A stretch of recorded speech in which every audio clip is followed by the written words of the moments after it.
So, I've heard a number of times, just think differently. Just flip your thoughts. And I'm like, if only I to flip my thoughts. You know, the Uh, magic pill, it's fine. Just stop thinking that way. Just get angry with it. And they say it with a kind heart, but I don't think people understand when yeah. you're in the throes of anxiety, just how debilitating it can be. So what I would suggest is if you are trying to support someone who's got anxiety, just to be really patient and ask them what they need. What do you need? Do you need me to Mm. listen? Do you need me to just sit here? Do you want to go for a walk together? Can I cook you something to eat? Do you just want me to sit on the couch and we'll put a feel good movie on? Ask them what they need, because you might be surprised. Someone might just want you to take them for a drive and get some fresh air. Someone might just want to verbally diarrhea what's going on and have someone just be there to listen.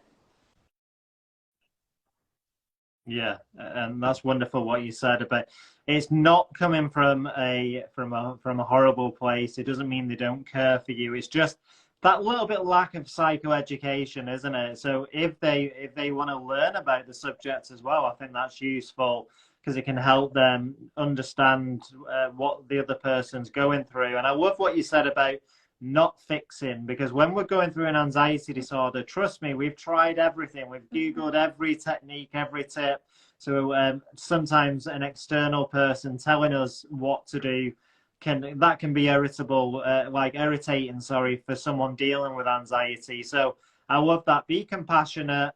Tell them that you're there for them, and just help them on the journey. And like you say, just be open to do whatever. Like it might be a Mm-hmm. movie, it might be going for a walk, and breaking that cycle. But yeah, just being supportive is a huge thing and really beneficial for someone going through anxiety. I'd like to thank you, Corinna, for your wonderful insights. It's been a fantastic live, one of the most practical tool lives I think Oh, we've had in a long time. So thank you so much for sharing those experiences. I know that the community members will start to use the things you've said in their daily lives, and it's going to really help them reduce anxiety. For everyone who wants to follow your journey and follow you on Instagram, how can they find you on Instagram? yes, so it's What do Karina they need to type in? Hancock _score kinesiology.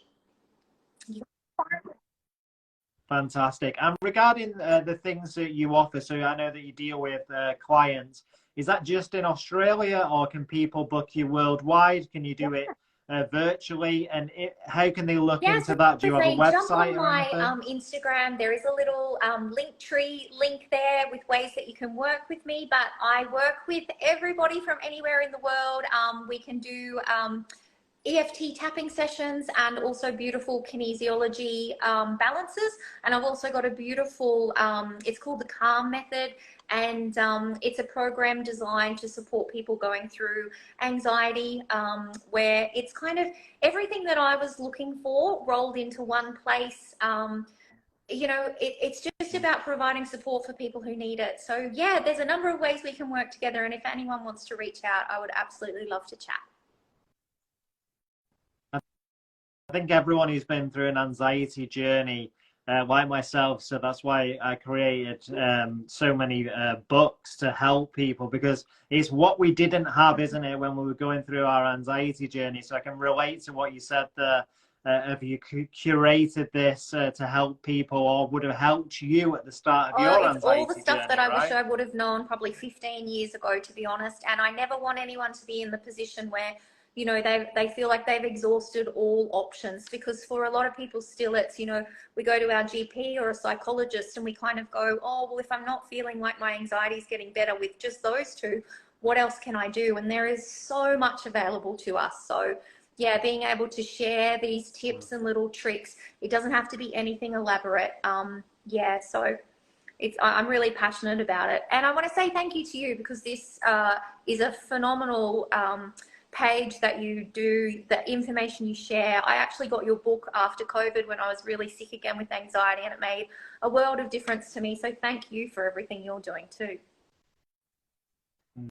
No, thank you. And like you say, it's the individuals in the community, like when I was at the start of an anxiety journey, I didn't have a community of people, like-minded people coming together to share experiences.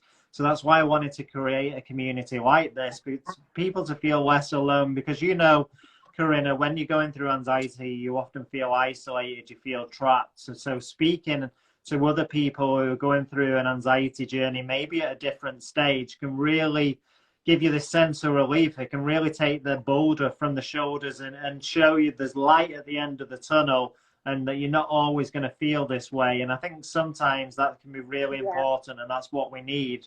And also, for some people, a support network, they don't have the luxury of that. So being able to have a virtual community can be really helpful for them as well. So I can see that it runs through the blood of you, the passion for helping other people. And that's for myself as well, because we know what the journey was like, and we know that these little things to help everyone can really benefit them. And I love what you said, and I think that's a great place to end it, that with anxiety, there is so many different tools. There's so many different options. If one doesn't work for you, don't panic, because one will work for you, or a selection will work for you. I often say anxiety recovery, it's an individual approach. It's about curating your own tools that work for you, your own techniques, and then helping you on that journey as you start to take those baby steps forward. Just before you go, do you do journaling? Do you find journaling useful? Very similar to what you were saying. You know, sometimes it just depends what I feel I need. Sometimes I'll just do, we call it free writing in kinesiology. Sorry, it's getting dark here. I don't have any lights on in my house. So sometimes with free journaling or free writing, what you do is you just grab a notepad, just journal everything on how you're thinking, what thoughts are coming out. After 2 or 3 pages, get it, rip it up, toss it in the bin, or, you know, outside in a fire pit. Don't reread it. But the idea is just to get everything out onto a piece of paper, and then you give yourself permission to go, do you know what? I'm not going to think about that again until tomorrow at 6 a.m. when I'm journaling again. And that's sometimes a really nice way of breaking the thought patterns too.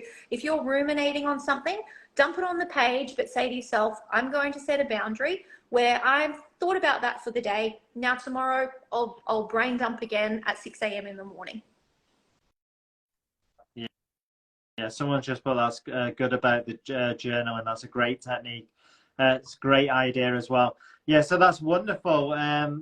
I can see how that works, because like you say, ruminating on these anxious thoughts, you getting it out into the open, you're moving that attention from inwards out into the open, and it'll break the cycle, doesn't it? Because it's not that you're avoiding it, you're literally writing those thoughts down, you're addressing it, but then you're moving on from it. So another great technique. I know a similar technique, they call it worry time, where you set a specific time in the day. It's a CBT technique where you set a specific time, and only at that time you're allowed to address all the worries that may have built up during the day. So if you set it for, say, 7 p.m. in the evening, what you'll find is those worries that you had at 9 o'clock in the morning, 12 o'clock, 3 o'clock, when you come to 7 p.m., they're no longer worries. So you're teaching the brain that, hey, even though I was worried at this time, when it comes to 7 p.m., I'm no longer worrying about it. So that's a useful tool. But those worries that may still be lingering, you can then address them. So a very, very similar technique, and very useful, powerful tool. And that's great that you're using that with your clients. So Corinna, thank you so much for coming on and sharing so many tips. Been wonderful to connect with you virtually. And yeah, just continue to do the great things. This will go live tomorrow on the platform for everyone who wants to rewatch it. And also within the next 7 to 10 days, we'll get this converted over to a podcast. We've got a big, large podcast following. So everyone who wants to listen, because I know that not everybody likes visual, they like to put their earphones in and just chill out. They can listen to the podcast, which is fantastic. So have a wonderful rest of your day, Corinna. Yeah, amazing. Thank you so much. No